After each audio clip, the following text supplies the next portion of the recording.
পাকিস্তান ভূখণ্ডে ভারতীয় ক্ষেপণাস্ত্র হামলা চালানোকে লজ্জাজনক বলে আখ্যায়িত করেছেন মার্কিন প্রেসিডেন্ট ডোনাল্ড ট্রাম্প। বুধবার পাকিস্তানে ভারত ক্ষেপণাস্ত্র হামলা চালানোর পর তাৎক্ষণিক প্রতিক্রিয়ায় তিনি একথা বলেন।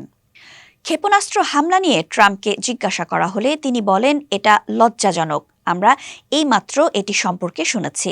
তিনি আরও বলেন, মানুষ অতীতের ওপর ভিত্তি করে জানত যে কিছু ঘটতে চলেছে, কারণ উভয় পক্ষই বহু দশক এবং শতাব্দী ধরে লড়াই করে আসছে। তবে আমি আশা করি এটি খুব দ্রুত শেষ হবে। জানা গেছে, ক্ষেপণাস্ত্র হামলায় পাকিস্তানে অন্তত ৩ জন নিহত ও ১২ জন আহত হয়েছেন। বুধবার রাতে পাকিস্তানের কোটলি, ভাওয়ালপুর, মুরিদকেবাগ ও মুজাফরবাদে কাপুরু ঘোষিত ক্ষেপণাস্ত্র হামলা চালিয়েছে ভারত।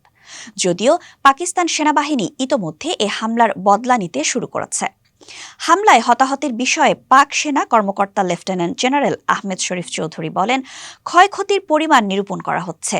ওই কর্মকর্তা আরও জানান, ভাওয়ালপুরের আহমেদপুর ইস্ট এলাকায় একটি শিশু নিহত ও ১২ জন আহত হওয়ার খবর পেয়েছেন। কোটলিতে ২ জন বেসামরিক নাগরিক নিহত হয়েছেন। আহমেদপুরে একটি মসজিদে হামলা হয়েছে। কাছের একটি বাড়িও আক্রান্ত হয়েছে। সেখানে একটি শিশু ও তার বাবা মা আটকা পড়েছেন। তাদেরকে উদ্ধারের চেষ্টা চলছে। কোটলিতেও একটি মসজিদে হামলা হয়েছে। মুজাফরবাদে একটি সড়কে ক্ষেপণাস্ত্র পড়েছে। তাতে কোনো ক্ষয়ক্ষতির খবর তাৎক্ষণিকভাবে পাওয়া যায়নি। পাকিস্তানি বাহিনী স্থল ও আকাশপথে এই হামলার জবাব দিচ্ছে বলে জানিয়েছেন তিনি। এদিকে বার্তা সংস্থা রয়টার্স জানিয়েছে, ভারতের সশস্ত্র বাহিনী অপারেশন সিন্দুর শুরু করেছে। এর আওতায় পাকিস্তান ও পাকিস্তান নিয়ন্ত্রিত জম্মু ও কাশ্মীরের ৯টি স্থাপনায় হামলা চালিয়েছে। ভারতীয় সশস্ত্র বাহিনী বুধবার এক বিবৃতিতে এসব তথ্য জানিয়েছে।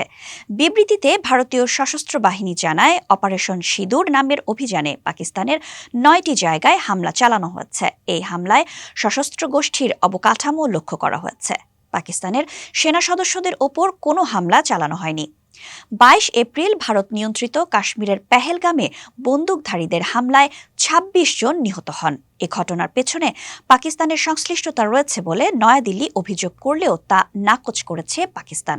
এরপর থেকে দুই দেশই পাল্টাপাল্টি পদক্ষেপ নিয়েছে। এতে পরিস্থিতি ক্রমশ জটিল হচ্ছে।